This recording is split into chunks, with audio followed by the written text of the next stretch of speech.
So recently I made a video on ear fatigue, which can be a big problem if you're mixing. Today I want to focus on another mixing problem that you might have encountered. Now I'm going to talk about a mixing technique that is often used by many different producers, and the way that it's used is really the problem. It's not the technique itself. So here I am within a project that I'm working on. This is a very big mix. You can see from the number of tracks that there's a lot of stuff in here, but I mainly want to focus on a vocal like this. So this is a group and it's made up of a whole bunch of different layers, but all we need to know is that the vocal altogether sounds like this.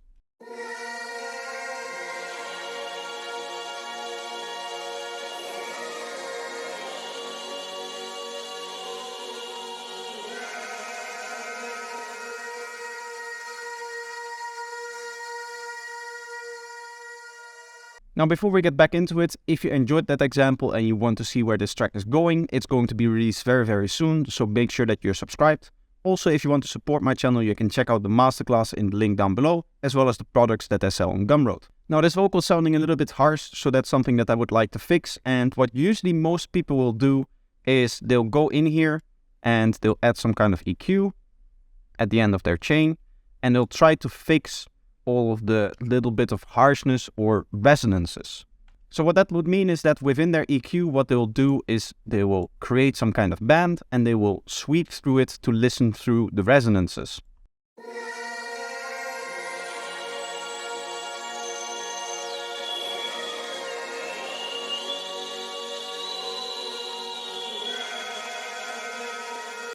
And if they find one, they will start and duck those down. In fact, there's tools that allow you to do this automatically, like Soothe or other tools like that. They basically do this process of finding the resonances and ducking them down by a certain amount automatically for you. Now, I'm not saying that hunting for resonances like this is going to be a problem. What I am saying is that you can do it in the wrong way. What happens is, if you create a peak like this, is that you're already creating a resonance from a place where resonance just isn't there. To prove that, I've taken some noise or some random signal, and when you look at the spectrum, you can see that it's basically just flat.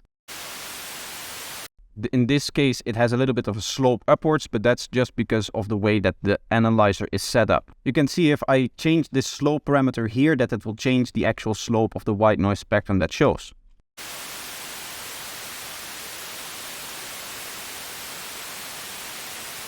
The important thing is that you realize that this sound does not have any resonances. There cannot be a resonance because it is noise. Now let's create one of those peaks and start hunting for resonances.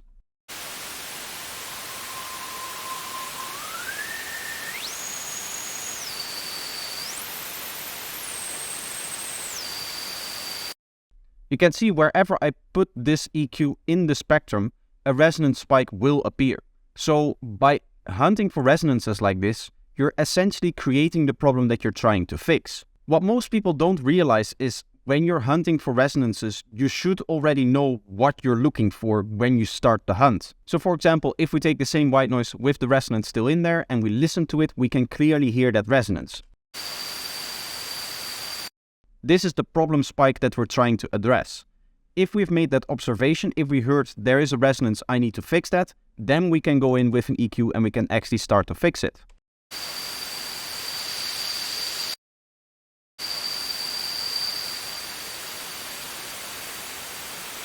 Now in this case, this is a very exaggerated example because the sound does not have any resonances other than that single one, and I'm really creating it with a very strong EQ peak, so it's clear to actually hear it. It's very easy to hear it. But in real world sounds, it's not really easy to say exactly where a resonance sits within the frequency spectrum. So in those real world cases, it is okay that once you hear, oh, there is a resonance in here, I want to fix that. You go in here and then you start looking for the resonance.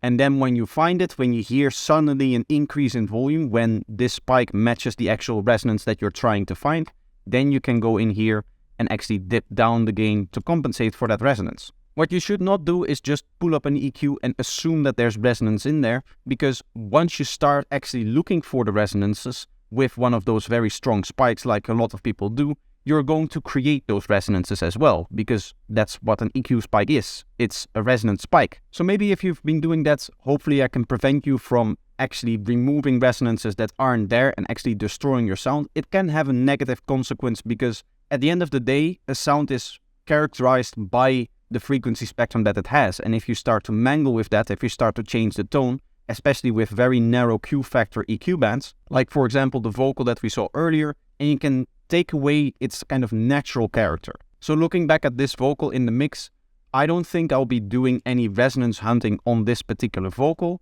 even though it sounds very harsh at the moment.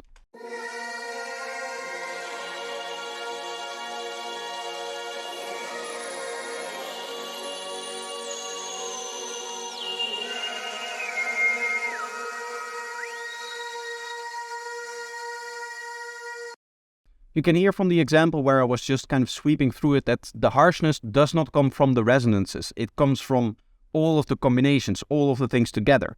And if I were to go in here and look at all of the peaks and dip all of them down, I would be left with no sound. Or at the bare minimum, I'm just going to completely ruin the character of this sound, of this vocal sound. So when it comes to resonance hunting, what you should do is you should wait a little bit, listen for it, see, do I hear anything? And then once you actually determine I need to do some resonance hunting, there is a resonance in there which is sharp and it's piercing my ears and I need to fix that, then you go in and actually find it. Another great example is this plug that I have here. You might look at this and say, oh, this area, there's a lot of resonance there, but that's just the character of the sound. If we were to really remove that and just dip that out with like a broad EQ band like this, to capture all of the different resonances that happen at different parts of the melody, you can hear that the sound just starts to thin out. It just loses a lot of its character because those resonances aren't the problem, they are part of the sound. If you have an example like this, where the resonance is clearly too much, then obviously it would be a good idea to tone that down a little bit. But you shouldn't just assume that the resonance is going to be there and then start applying your resonance hunting technique. So hopefully, if you had this kind of problem, if this was something that you included in your workflow, I could try to change your mind a little bit on how you should apply this technique, how you should apply the technique of using a narrow EQ to find the resonances. If you did enjoy this video and you learned something, let me know by leaving a like. And if you have any questions or suggestions, let me know in the comments. Also, you can support the channel even more by watching one more of my videos, so I'll leave a few in the end cards at the end of this video. But that's going to be it for today. I hope you enjoyed it, and I hope to see you in the next one. Bye bye.